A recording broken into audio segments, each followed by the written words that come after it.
단 닷새 간격으로 한국이 쏘아올린 두 발의 발사체가 전 세계를 발칵 뒤집었습니다. 누리호 4호 발사 그리고 아리랑 7호. 미국 국방부는 이를 일상적인 우주 발사로 판단했습니다. 하지만 발사 30분 후 펜타곤에 긴급 보고가 올라왔습니다. 미국이 설치한 감시 장비 전부가 무력화된 것이었습니다. 더 충격적인 건 위성 해상도였습니다. 0.25m급 건물의 볼트 수를 셀 수 있는 수준. 미국이 30년간 동맹국에 허용하지 않았던 그 기술을 한국이 독자 개발한 겁니다. 한국은 72시간 동안 외부망을 완전 차단했고 그 시간 동안 미국의 감시망 밖에서 완전히 새로운 우주 규칙을 만들어냈습니다. 도대체 어떻게 가능했을까요? 한국은 무엇을 준비해온 걸까요? 미국조차 예상 못한 72시간의 비밀. 조용한 침묵 속에 숨겨진 독립의 시그널. 지금부터 한 명의 미국 기술 분석가가 목격한 놀라운 반전을 공개합니다. 영상 시작 전에 구독, 좋아요 한번 눌러주시고 대한민국 파이팅! 댓글로 한국을 응원해주세요. 저는 데이비드 첸입니다. 미국 국방부 산하 우주기술평가팀에서 12년째 일하고 있죠. 제 업무는 동맹국의 우주발사 프로그램을 기술적으로 분석하고 필요하면 조정 의견을 제시하는 것입니다. 쉽게 말하면 감시자예요. 그래서 한국에 왔습니다. 사실 저는 지난 5년간 동아시아 우주기술 협력체계 구축에 직접 참여했어요. 그 체계의 핵심은 간단했습니다.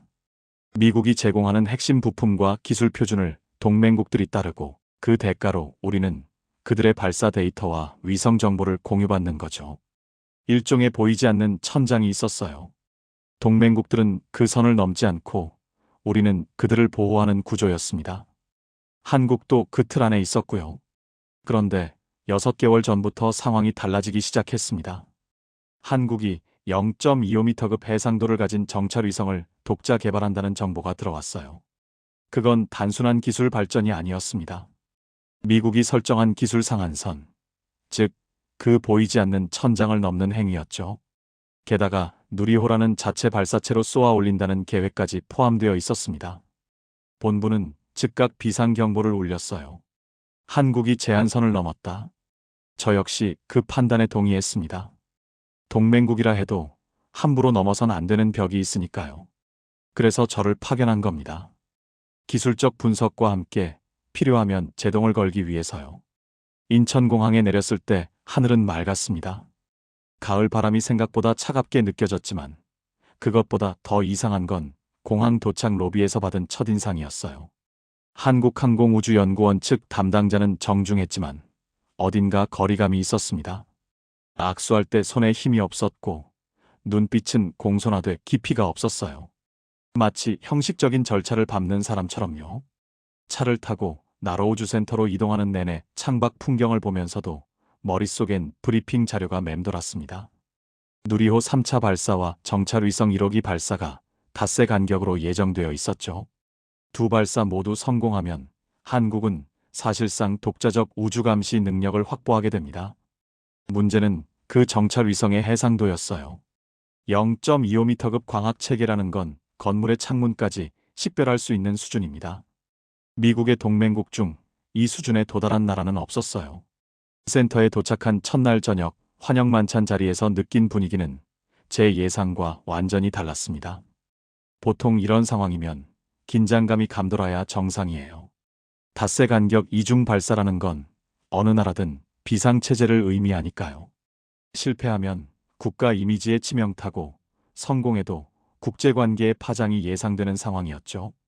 하지만 한국 연구진들은 놀라울 정도로 침착했습니다. 농담도 나누고 식사도 여유롭게 하더군요. 한 연구원은 자기 아들이 최근 축구 시합에서 골을 넣었다는 이야기까지 꺼냈어요. 저는 그 여유가 연기인지 진짜인지 판단할 수 없었습니다. 저는 옆자리에 앉은 발사관제 팀장에게 조심스럽게 물었습니다. 이번 발사에 대한 압박은 없으신가요? 그는 젓가락으로 반찬을 집으며 잠시 생각하더니 이렇게 답했어요. 준비는 끝났습니다. 이제 절차만 남았죠. 그 말투엔 불안이 전혀 없었습니다. 오히려 확신 같은 게 배어 있었어요. 마치 이미 결과를 알고 있는 사람처럼요. 그날 밤 호텔 방으로 돌아와 노트북을 켰습니다. 센터에서 받은 기술 자료를 다시 검토하면서 저는 계속 생각했어요. 왜 한국만 이렇게 침착한가? 미국이라면 벌써 24시간 비상회의를 열고 언론 대응 시나리오를 짜고 있을 텐데, 러시아라면 보안 통제부터 시작했을 거예요. 중국이라면 외교 채널을 총동원해서 정치적 명분을 만들고 있을 시점이었죠. 그런데 한국은 마치 일상적인 업무처럼 움직이고 있었습니다. 그 고요함이 오히려 불편했어요. 뭔가 놓치고 있다는 느낌이 들었죠.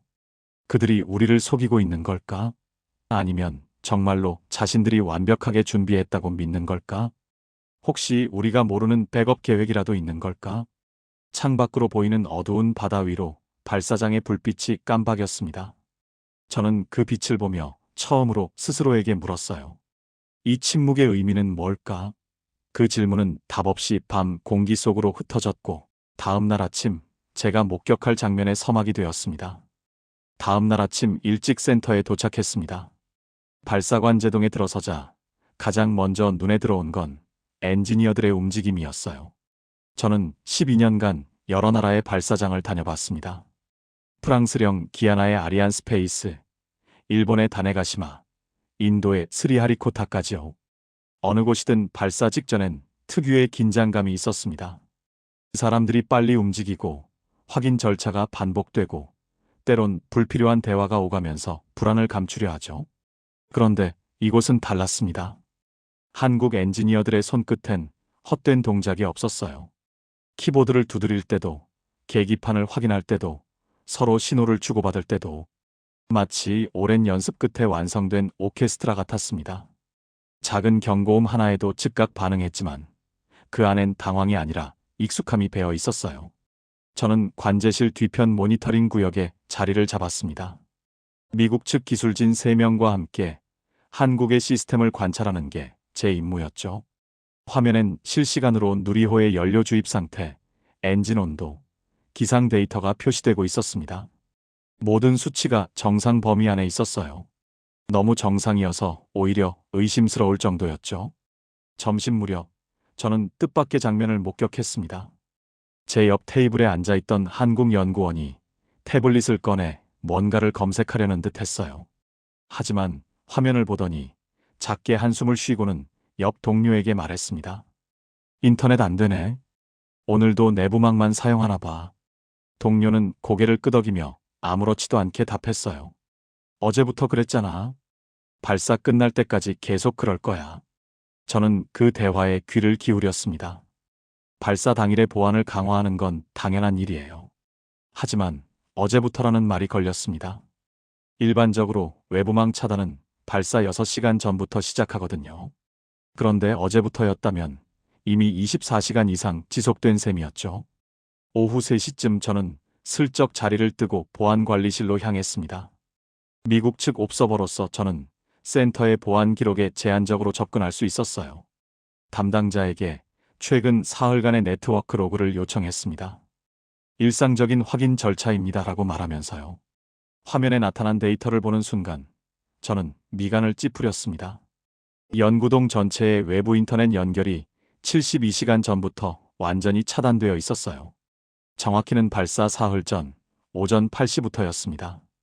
내부망만 유지된 채로요. 이건 단순한 보안 조치 수준이 아니었습니다.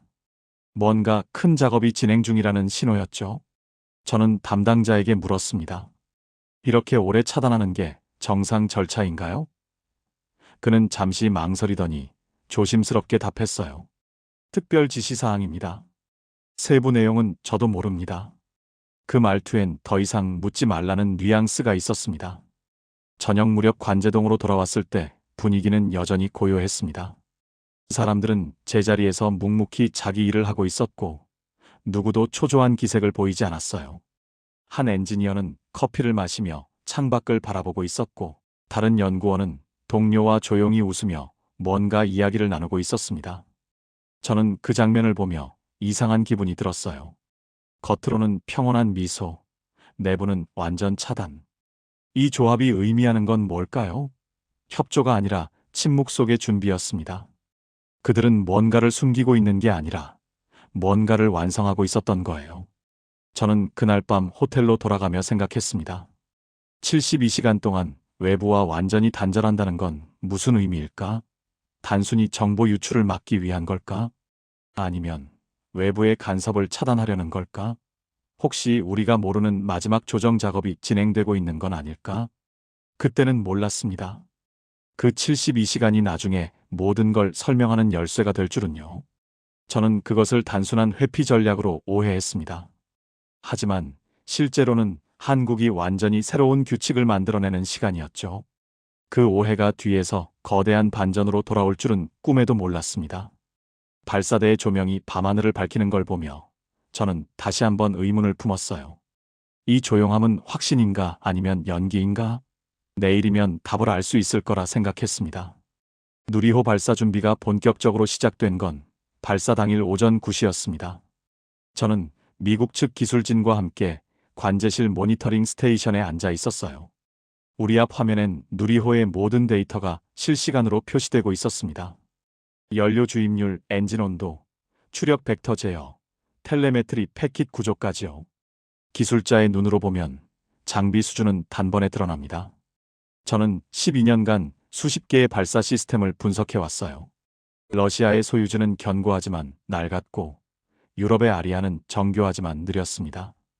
중국의 창정은 빠르지만 불투명했죠. 그렇다면 한국의 누리호는? 제가 처음 본 건 엔진 온도 조절 알고리즘이었습니다. 75톤급 액체 엔진 4개가 동시에 작동할 때 나타나는 미세한 온도, 편차를 실시간으로 감지하고 보정하는 시스템이었어요. 화면의 그래프를 보니 0.3도 단위로 조정이 이루어지고 있었습니다. 이건 미국의 팔컨 9이나 델타사 수준이었죠. 옆에 앉은 동료가 중얼거렸어요. 저거 자동 보정인가? 저는 고개를 끄덕였습니다. 두 번째로 눈에 들어온 건 발사대 냉각 시스템이었습니다. 액체 산소와 케로신을 다루는 로켓은 급저온 상태를 유지해야 해요. 화면의 냉각 패턴을 보니 12개 구역이 독립적으로 제어되고 있었습니다. 각 구역마다 온도와 유량이 실시간으로 조정되고 있었어요. 저는 한국 측 기술진을 흘끗 바라봤습니다. 그들은 우리가 설치한 감시 장비를 의식하는 기색이 없었어요. 제안을 거부하지도 특별히 받아들이는 것처럼 보이지도 않았습니다. 그저 묵묵히 필요한 것만 확인하고 서로 짧게 신호를 주고받았죠. 때때로 작은 미소를 짓기도 했습니다. 무례하지 않은 선에서 우리를 배제하는 느낌이었어요. 그 태도가 저에게 묘한 경외감을 불러일으켰습니다. 그들은 우리의 평가를 두려워하지도 인정받으려 애쓰지도 않았어요. 마치 이미 자기들만의 확신이 있는 사람들 같았습니다. 오전 11시쯤 저는 두 가지 기술적 특징에서 한국의 진짜 수준을 확인했습니다. 첫 번째는 엔진 추력 데이터의 실시간 보정 시스템이었어요. 로켓 엔진은 연소 과정에서 필연적으로 미세한 추력 변동이 생깁니다. 보통은 이걸 사후 분석하고 다음 발사 때 보정하죠. 그런데 한국의 시스템은 발사 중에 실시간으로 보정하고 있었습니다. 화면의 알고리즘 구조를 보니 자체 개발한 예측 모델이 내장되어 있었어요. 이건 미국이 보유한 시스템과 동등하거나 어쩌면 그 이상이었습니다. 저는 옆 동료에게 속삭였어요. 저 알고리즘 구조 봤어? 그는 고개를 끄덕이며 답했습니다. 우리 걸 참고한 게 아니야. 완전히 다른 접근법이네. 두 번째는 통신 모듈의 설계 방식이었습니다. 일반적으로 발사체와 지상국 사이 통신은 국제표준 프로토콜을 따릅니다. 미국은 CCSDS 표준을 쓰고 대부분의 나라가 이걸 채택하죠. 그래야 비상 상황에서 다른 나라의 지원을 받을 수 있으니까요. 그런데 한국의 시스템은 내부망에서만 동작하는 독립 구조였습니다. 외부에서 접근할 수 있는 포트가 하나도 없었어요. 모든 데이터가 암호화된 폐쇄 채널을 통해서만 전송되고 있었습니다. 이건 난생 처음 보는 형태였어요. 저는 그 순간 깨달았습니다. 한국은 미국 기술의 변형판을 만드는 게 아니었어요. 완전히 자기 방식으로 길을 뚫고 있었던 겁니다. 우리가 제시한 표준을 따르는 척하면서 실제로는 독립적인 체계를 구축하고 있었던 거죠. 경외감이 조용히 제 안으로 밀려 들어왔습니다. 이건 단순히 기술을 습득한 게 아니었어요.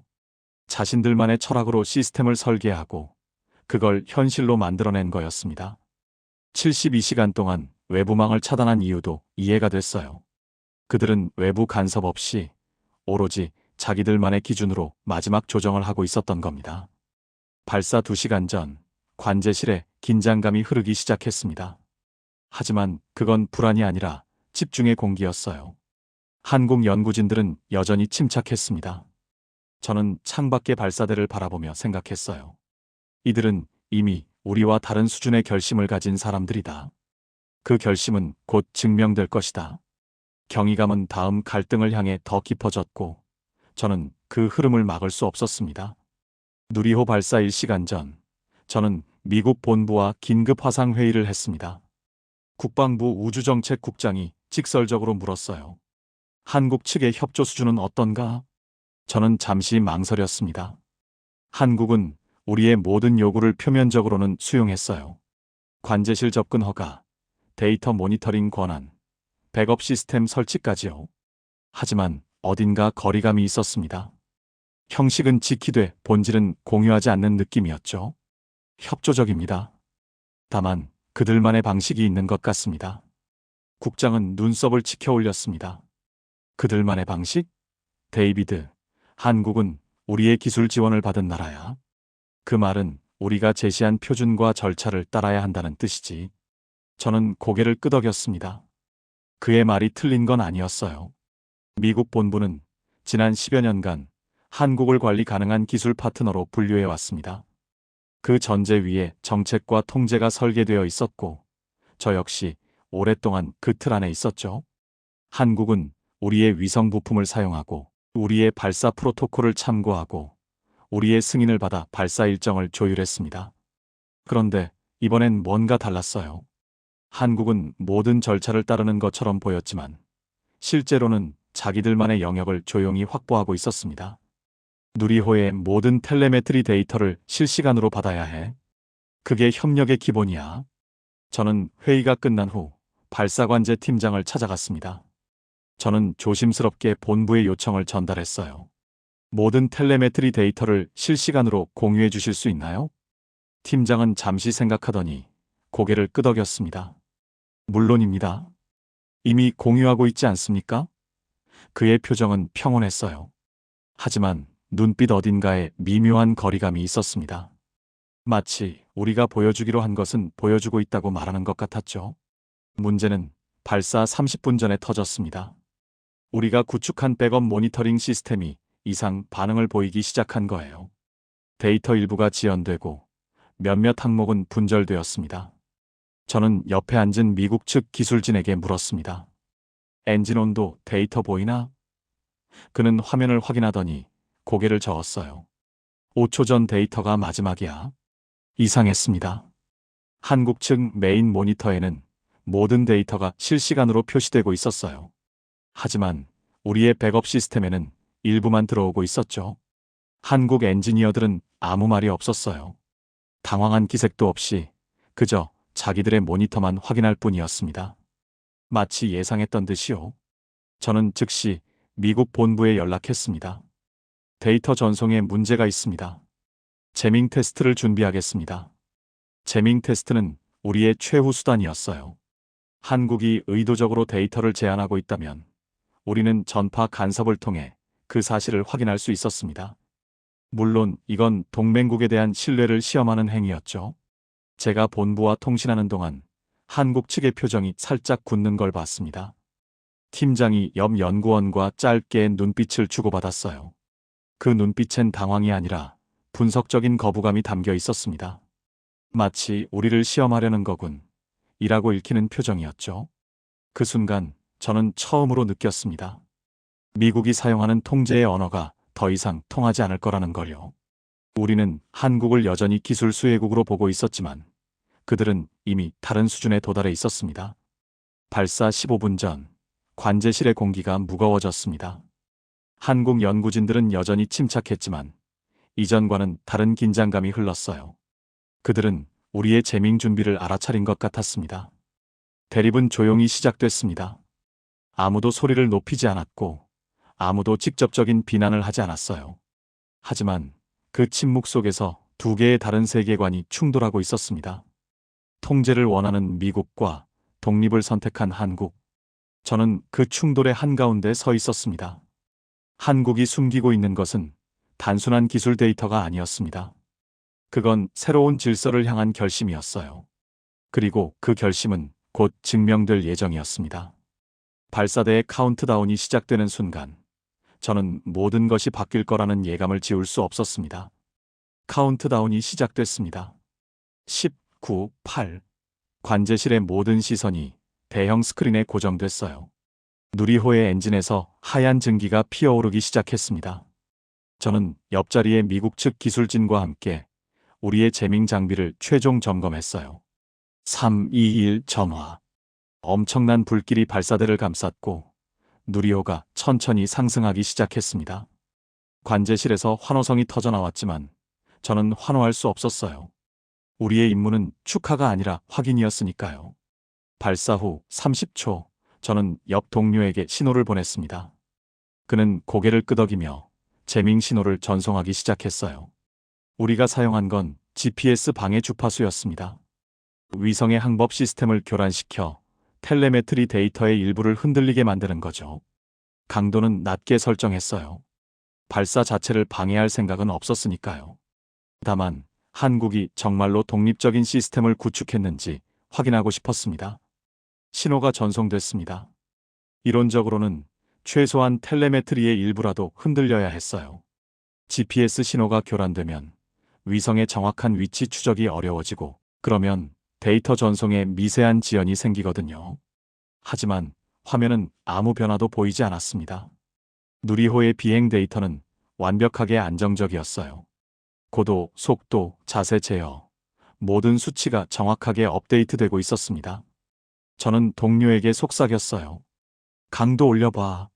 그는 제밍 신호의 출력을 2배로 높였습니다. 여전히 아무 변화가 없었어요. 처음엔 우리 장비의 오류라고 생각했습니다. 저는 제밍 송신기의 전원을 확인했어요. 정상적으로 작동하고 있었습니다. 주파수 설정도 맞았고 출력도 충분했죠. 이상한데? 동료가 중얼거렸습니다. 신호는 나가고 있어. 근데 왜 반응이 없지? 그때 제 옆에 서 있던 미국 우주군 소속 분석관이 자기 태블릿을 확인하더니 낮은 목소리로 말했어요. 위성 세대가 동시 관측 중입니다. 모두 같은 결과를 보이고 있습니다. 제밍이 맞지 않고 있어요. 저는 순간 이해할 수 없었습니다. 제밍이 맞지 않는다는 건 2가지 가능성을 의미했어요. 첫째, 한국의 위성이 우리가 예상한 주파수 대역을 사용하지 않는다. 둘째, 완전히 다른 통신 체계를 구축했다. 한국 측 관제실을 보니 아무도 당황하는 기색이 없었습니다. 오히려 더 집중된 표정으로 자기들의 화면만 바라보고 있었어요. 그들의 조용함은 이제 두려움이 아니라 확신의 표정이었습니다. 발사 후 2분, 누리호는 일단 분리에 성공했습니다. 다시 환호성이 터져나왔어요. 저는 미국 본부에 긴급 보고를 올렸습니다. 제밍이 통하지 않습니다. 한국의 위성 체계가 우리의 스펙트럼 밖에서 움직이고 있습니다. 본부의 대답은 짧았어요. 확인하고 상세 분석 보고서를 제출하라. 저는 한국 엔지니어들을 다시 바라봤습니다. 그들 중 한 명이 제 시선을 느꼈는지 잠깐 저를 쳐다봤어요. 그 눈빛엔 적대감이 없었습니다. 오히려 조용한 확신 같은 게 있었죠. 마치 우리는 처음부터 다른 길을 준비했습니다라고 말하는 것 같았어요. 그 순간 제 머릿속에서 퍼즐 조각들이 맞춰지기 시작했습니다. 72시간 동안의 외부망 차단, 내부망에서만 동작하는 통신 모듈, 국제 표준을 따르지 않는 독립구조. 이 모든 게 우연이 아니었어요. 한국은 애초부터 미국의 감시망 바깥에서 움직일 계획이었던 겁니다. 미국 측이 구축한 감시 체계가 한꺼번에 흔들리자 오랫동안 믿어온 우위의 논리가 균열을 일으켰습니다. 저는 직감했어요. 이 싸움은 이미 판이 기울어 있었다고요. 발사 후 5분, 누리호는 2단 분리까지 성공했습니다. 이제 위성 분리만 남았어요. 저는 시계를 봤습니다.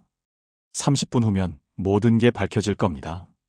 한국이 정말로 0.25m급 해상도를 달성했는지, 그들의 독립적인 체계가 실제로 작동하는지, 그리고 곧바로 다음 장에서 그 사실이 드러납니다.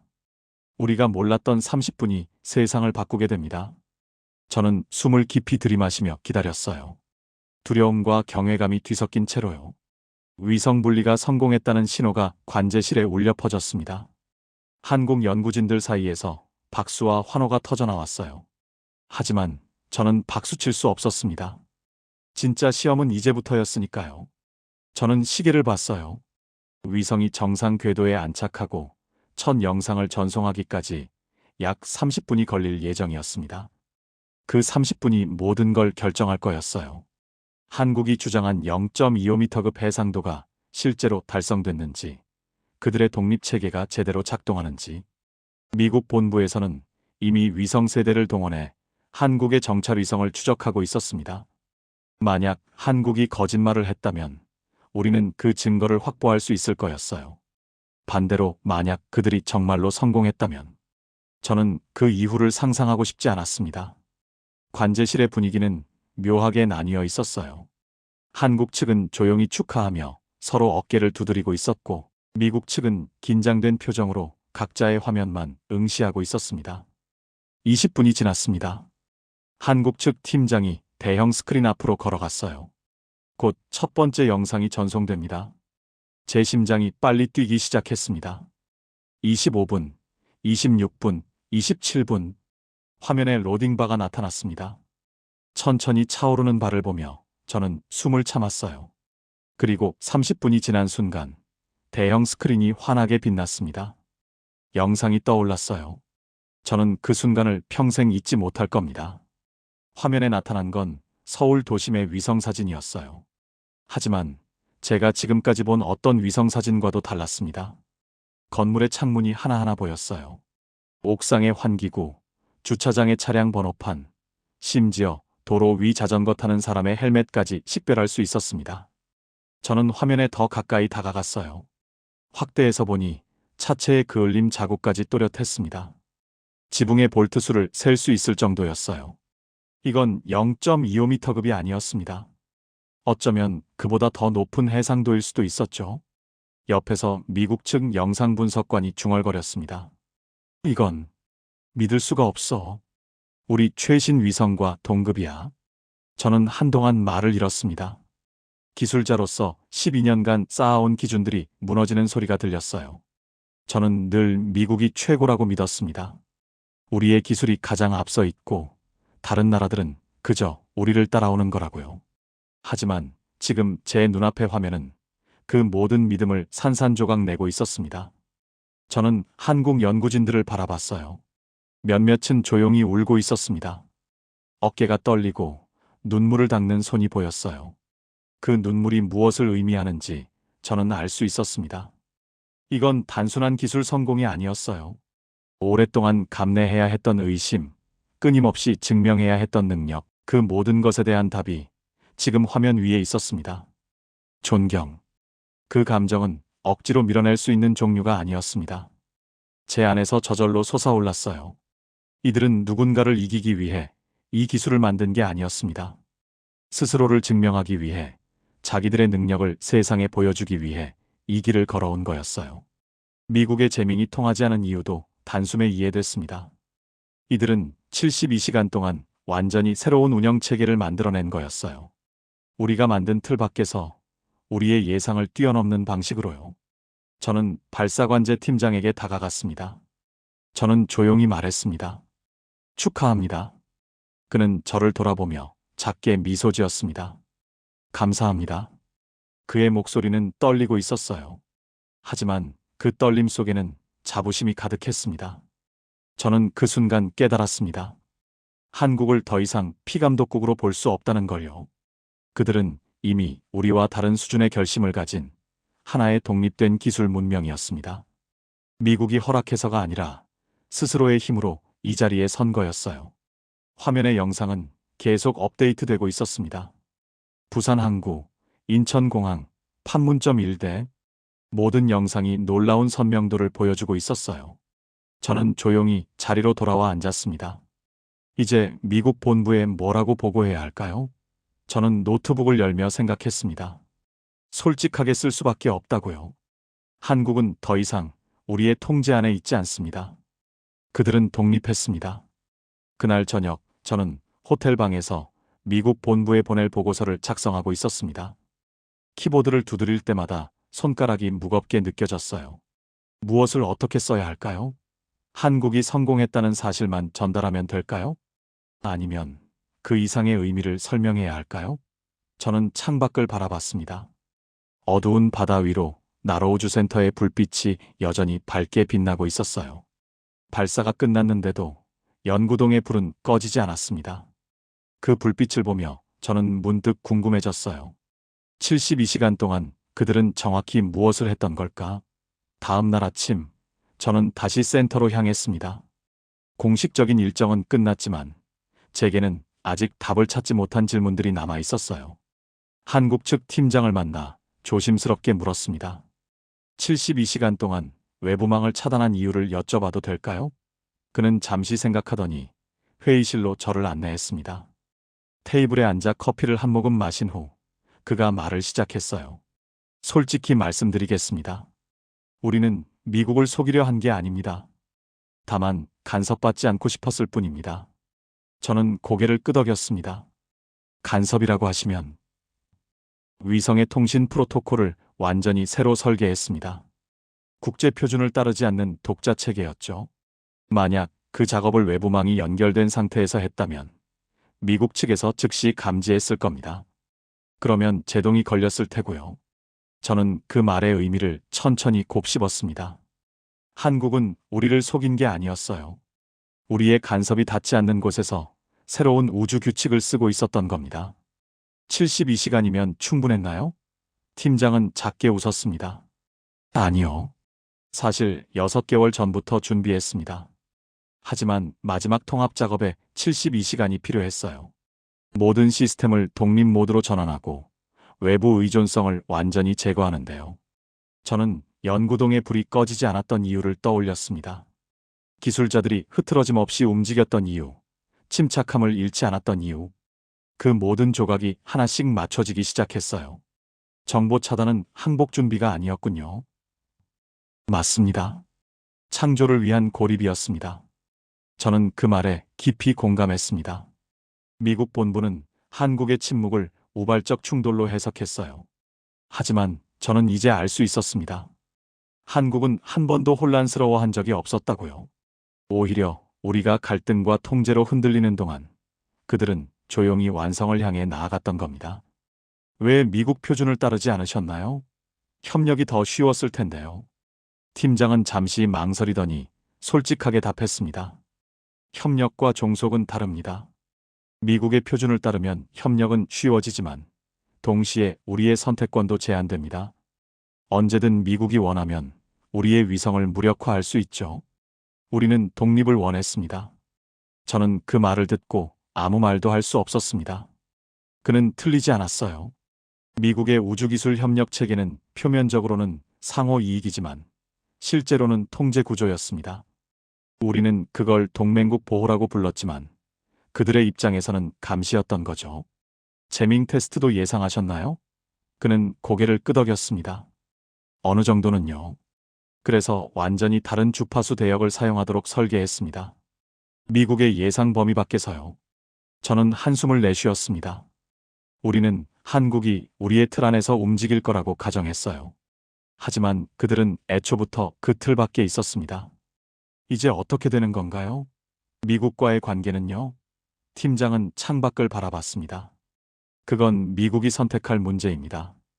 통제를 고집할 것인가? 진짜 협력을 선택할 것인가? 저는 그 말을 가슴에 새겼습니다. 패권이 바뀌는 소리는 시끄럽지 않습니다. 조용합니다. 준비가 끝난 자만이 내는 소리이기 때문이에요. 센터를 나서며 저는 다시 한번 연구동을 바라봤습니다. 여전히 불이 켜져 있었어요. 그들은 이미 다음 프로젝트를 준비하고 있는 게 분명했습니다. 멈추지 않는 사람들, 스스로 길을 만드는 사람들. 저는 그 여운을 안고 공항으로 향했습니다. 미국으로 돌아가 보고서를 제출해야 했어요. 하지만 제 마음속에는 이미 결론이 내려져 있었습니다. 한국은 더 이상 관리의 대상이 아니라 존중의 대상입니다. 인천공항행 비행기에 몸을 실었습니다. 창밖으로 나로 우주센터가 점점 작아지는 걸 보며 저는 지난 사흘을 떠올렸어요. 도착했을 때의 의심, 관찰하며 느낀 혼란, 발사를 보며 경험한 경외감, 그리고 마지막 대화에서 얻은 깨달음. 기내에서 노트북을 열었습니다. 미국 본부에 제출할 최종 보고서를 완성해야 했어요. 저는 한참을 고민하다가 키보드에 손을 올렸습니다. 한국의 정찰 위성 발사는 단순한 기술 성공이 아닙니다. 이것은 새로운 시대의 시작입니다. 저는 그렇게 시작했어요. 그리고 제가 목격한 모든 것을 솔직하게 썼습니다. 72시간의 외부망 차단, 독자적인 통신 체계, 미국 표준을 거부한 이유, 제밍 테스트의 실패. 모든 사실을 있는 그대로 기록했죠. 하지만 가장 중요한 건 마지막 문단이었습니다. 한국은 더 이상 우리의 통제 대상이 아닙니다. 그들은 추격자가 아니라 독립된 파트너이며 때로는 우리가 배워야 할 선도자이기도 합니다. 미국은 이제 선택해야 합니다. 통제를 고집하며 동맹을 이룰 것인가? 진정한 협력을 통해 함께 미래를 설계할 것인가? 저는 보고서를 다시 읽어봤습니다. 이 내용이 본부에 어떻게 받아들여질지 알 수 없었어요. 어쩌면 제 경력에 타격이 될 수도 있었습니다. 하지만 기술자는 거짓말하지 않습니다. 데이터가 보여주는 건 명확했어요. 비행기가 이륙했습니다. 저는 창밖을 내다봤어요. 구름 사이로 한반도가 보였습니다. 저 아래 어딘가에서 한국의 위성이 지금도 지구를 돌고 있을 거예요. 묵묵히, 조용히, 하지만 확실하게. 미국에 도착한 후 저는 국방부 본청으로 향했습니다. 우주정책국장과의 면담이 예정되어 있었어요. 그는 제 보고서를 이미 읽은 상태였습니다. 데이비드, 이 보고서는 좀 급진적이네. 저는 조용히 답했습니다. 하지만 사실입니다. 한국에 너무 감정이입한 거 아닌가? 아닙니다. 12년간 이 일을 해왔습니다. 제 판단을 믿어주십시오. 국장은 한참을 말없이 저를 바라보다가 한숨을 내쉬었습니다. 알겠네. 상부에 보고하겠네. 그날 밤 저는 워싱턴의 아파트에서 뉴스를 봤습니다. 한국의 정찰 위성 발사 성공 소식이 주요 뉴스로 다뤄지고 있었어요. 앵커는 이렇게 말했습니다. 한국이 우주강국 대열에 합류했습니다. 저는 작게 웃었습니다. 합류가 아니에요. 그들은 스스로 자리를 만든 겁니다. 며칠 후 저는 본부로부터 연락을 받았습니다. 한미 우주기술 협력 체계를 재검토하는 태스크포스가 구성됐고 제가 그 팀에 합류해달라는 요청이었어요. 통제에서 협력으로, 감시에서 존중으로. 미국도 변화를 선택한 겁니다. 저는 그 제안을 받아들였습니다. 그리고 첫 회의에서 이렇게 말했어요. 한국과의 관계를 재정립해야 합니다. 그들은 우리의 허락을 구하는 나라가 아닙니다. 우리가 함께 미래를 설계해야 할 진짜 동맹입니다. 회의실은 조용했습니다. 하지만 몇몇 사람들이 고개를 끄덕이는 게 보였어요. 그날 밤 저는 창밖의 밤하늘을 바라봤습니다. 어디선가 한국의 위성이 지나가고 있을 거예요. 저는 그 위성에게 조용히 말했습니다. 축하합니다 라고. 그리고 고맙습니다 라고. 한국은 저에게 중요한 교훈을 남겼습니다. 진정한 파트너십은 통제가 아니라 존중에서 시작된다는 것. 기술의 우위는 영원하지 않다는 것. 그리고 때로는 겸손하게 배울 줄 알아야 한다는 것. 패권의 시대가 끝났습니다. 이제 존중의 시대가 시작됩니다. 저는 그 새로운 시대의 증인이자 참여자가 되기로 결심했습니다. 새벽 공기를 가르며 저는 마지막으로 한 번 더 생각했습니다. 한국의 그 조용한 침착함, 흔들리지 않는 확신, 스스로 길을 만드는 용기. 그것이 바로 이 시대가 필요로 하는 힘이라는 것을요. 저는 데이비드 첸입니다. 그리고 이것이 제가 본 기적이 남긴 가장 큰 증언입니다.